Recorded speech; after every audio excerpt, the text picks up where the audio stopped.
Hi, I'm Kim Martínez, researcher at the University of Burgos, and I'm going to present my work, When TikTok Meets Roblox in the Fashion World.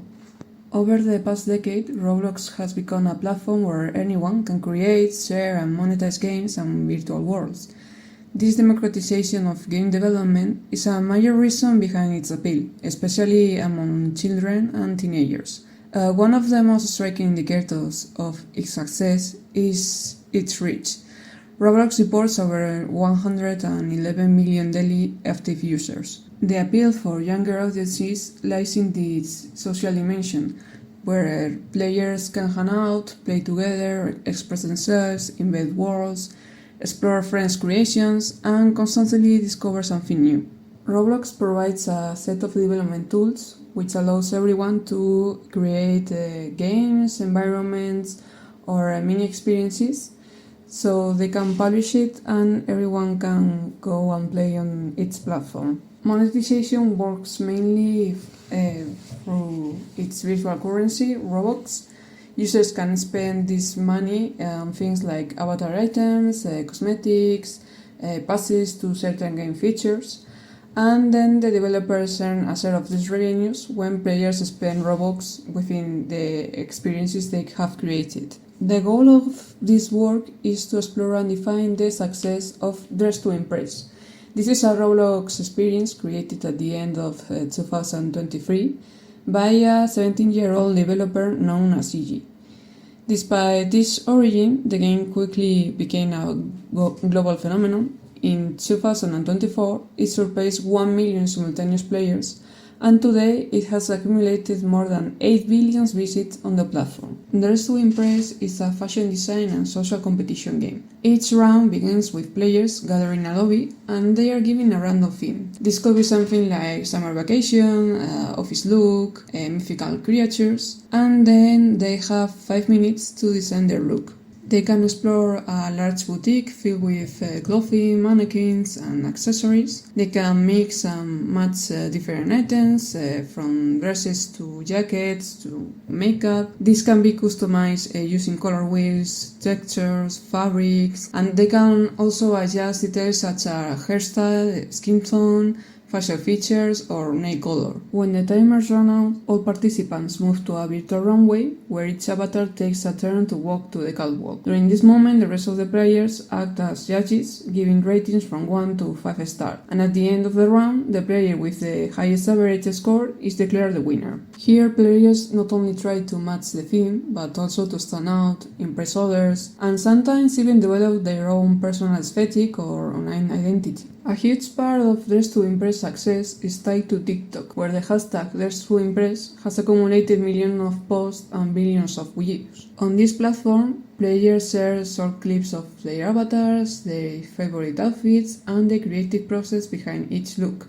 But beyond simple gameplay clips, Dress to Impress has become a trend factory. One of the most famous examples is the Post 28 trend, a specific in-game pose that players use at the end of their runway walk, and it became so iconic that it started appearing in feed-check videos and even on real-life fashion runways, including events at the New York Fashion Week. These viral videos demonstrate how this game is like a cultural bridge within the digital space and real-world fashion. This blending has been amplified by the influence of celebrities and social media figures. Well-known content creators and influencers have embraced the game as a new form of creative self-expression. For example, James Charles, one of YouTube's most famous beauty creators, has released a lot of videos dedicated to Dress to Impress. And at the same time, Charlie XCX, a British pop star, collaborated with the game's developers to release a line of in-game outfits inspired by her viral Brat era. So the game functioned not only as an entertainment but also as a digital stage for fashion marketing and celebrity branding. Another fascinating aspect of Dress to Impress Rise is its ability to attract a more adult audience, which is unusual with Roblox players. According to official data, around half of its players are now over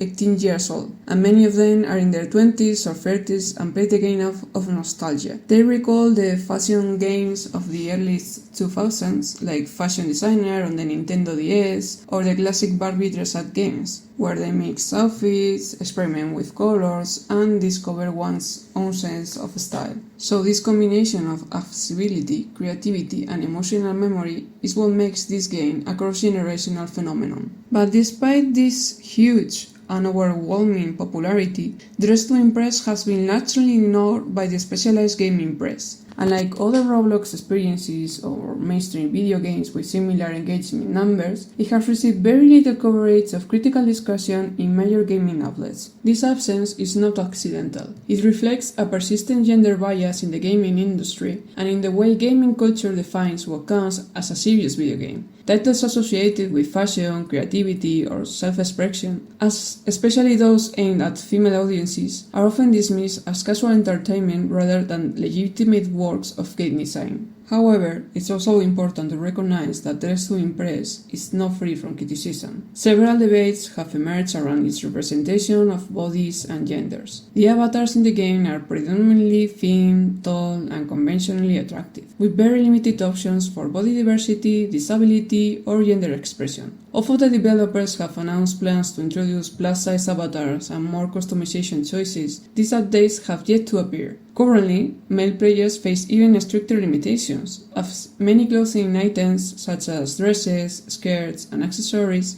are restricted to female avatars. This design choice sends a problematic message in what should be a space of freedom, creativity, and inclusion.